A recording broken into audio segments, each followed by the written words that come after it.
Welcome to MKSS உலகம். இன்னைக்கு வெயிலுக்கு ஏற்ற மாதிரி குழு குழுன்னு ஜவ்வரிசியை வச்சு ஒரு ரெசிபி பார்க்கலாம். அதை எப்படி பண்ணலான்னு பார்க்கலாம்.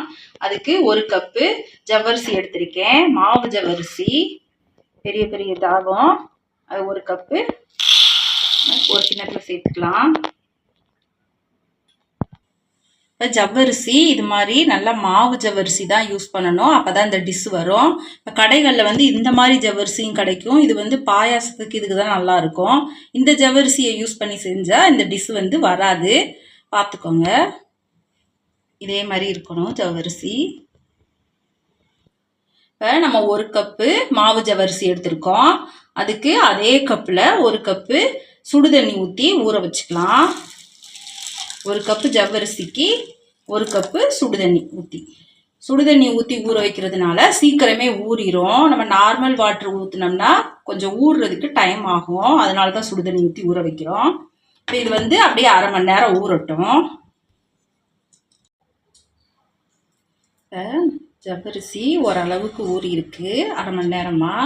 இப்போ இதை நல்லா நம்ம பிசைஞ்சு விட்டுடலாம்.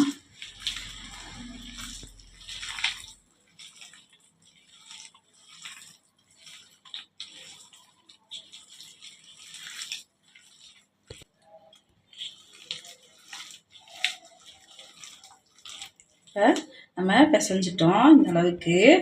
இந்த பிசைஞ்சது அப்படியேவும் திரும்பி ஒரு 1/2 மணி நேரத்துக்கு இப்படியே ஊறட்டும். 1/2 மணி நேரம் கழிச்சு பார்க்கலாம். இப்போ நம்ம ஜவ்வரிசி 1/2 மணி நேரம் ஊறுற கேப்பில் தேங்காய் பால், நம்ம தேங்காய் பூரணம் உள்ளே வைக்கிற ஸ்டப்பிங் வைக்கிறதுக்கு ரெடி பண்ணிக்கலாம். நான் வந்து தேங்காய் எடுத்திருக்கேன். அந்த ப்ரௌன் பாட்டெலாம் எடுத்துட்டு அந்த வெள்ளை பாட்டை மட்டும் போட்டு நம்ம மிக்சியில் போட்டு துருவிக்கலாம்.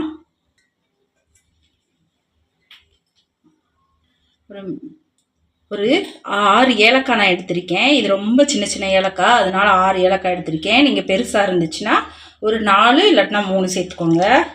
இதை சேர்த்து நம்ம பல்ஸில் போட்டு துருவி எடுத்துக்கலாம். இப்போ நம்ம பல்ஸில் போட்டு நல்லா துருவி எடுத்துக்கிட்டோம். இப்போ இதில் வந்து நம்ம உள்ள ஜவ்வரிசியில் பூரணம் உள்ளே வைக்கிறதுக்காக நம்ம இதை கொஞ்சம் எடுத்துக்கலாம். எடுத்து தனியாக வச்சுக்கலாம்.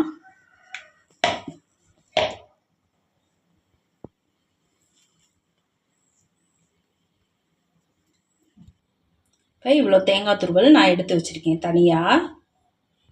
இப்போ மிச்சத்தை நம்ம தண்ணி ஊற்றி நல்லா அரைச்சிட்டு புழிஞ்சு பாலாக எடுத்து வச்சுக்கலாம். நல்லா தண்ணி ஊற்றிட்டு அரைச்சி புழிஞ்சு எடுத்துக்கலாம்.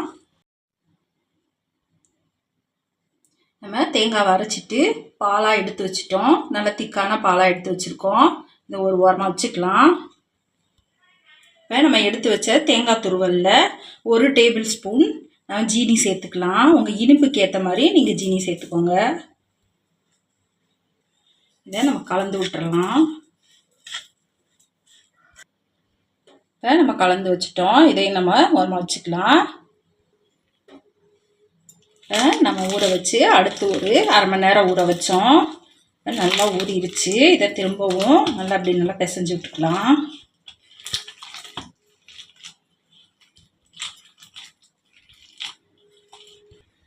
நம்ம பிசைஞ்சாச்சு. இதை எப்படி உள்ளே பூரணம் வைக்கலான்னு பார்க்கலாம். நம்ம கையில் லைட்டாக எண்ணெய் தடவிக்கலாம். அப்போ நம்ம கையில் ஒட்டாமல் இருக்கும். தடவிட்டு நம்ம கொஞ்சம் ஒரு உருண்டை எடுத்துக்கலாம்.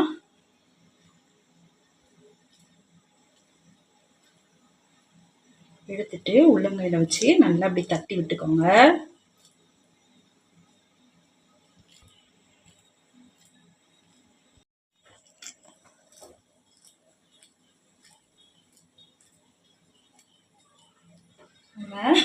இப்போ வந்து நம்ம செஞ்சு வச்ச பூரணத்தை நம்ம இது உள்ள வச்சுக்கலாம். உங்களுக்கு எவ்வளோ தேவையோ அவ்வளோ வச்சுக்கோங்க.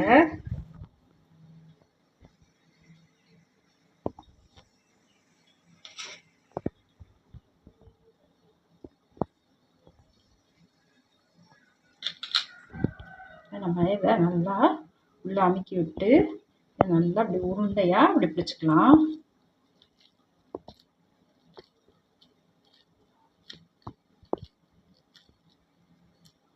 நல்லா அப்படி சீல் பண்ணி ஒட்டி விட்டுருங்க.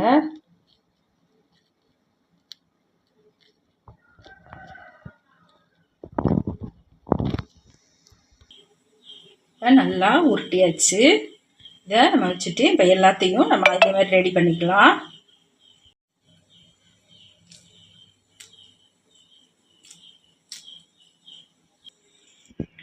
கையில் ஒட்டாமல் இருக்கிறதுக்கு நான் எண்ணெய் தடவியிருக்கேன்.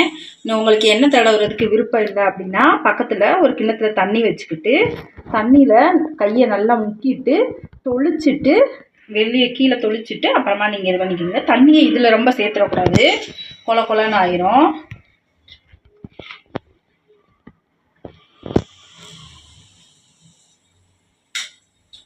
தண்ணியை தொட்டுக்கிட்டு பண்ணிங்கனாலும் ஒட்டாமல் வரும்.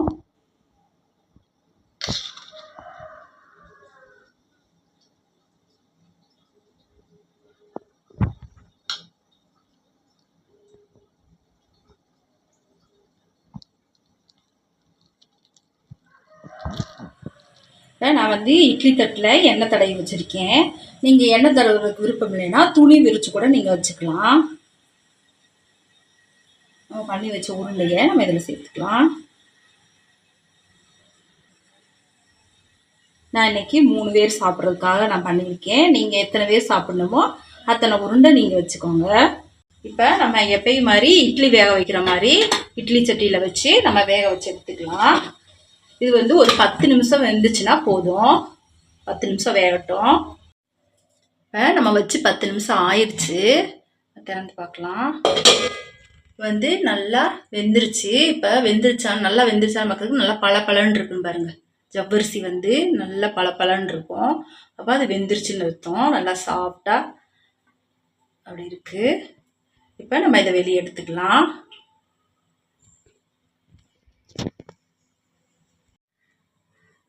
இப்போ நம்ம எடுத்து வச்ச தேங்காய் பாலில் நம்ம 1 டேபிள் ஸ்பூன் ஜீனி சேர்த்துக்கலாம். உங்கள் இனிப்புக்கு ஏற்ற மாதிரி நீங்கள் சேர்த்துக்கோங்க.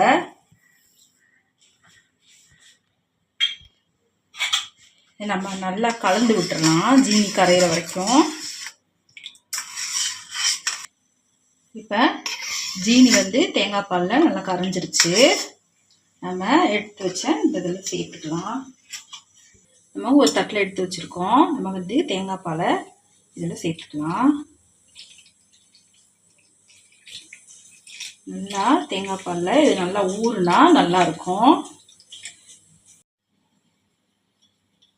இப்போ நம்ம மேலாக சும்மா அழகுக்கு நட்ஸு தூவிக்கலாம். நான் பாதாமும் பிஸ்தாவும் எடுத்திருக்கேன். இப்போ இதை நம்ம மேலாக தூவிக்கலாம். பார்க்குறதுக்கு அழகாக இருக்கும்.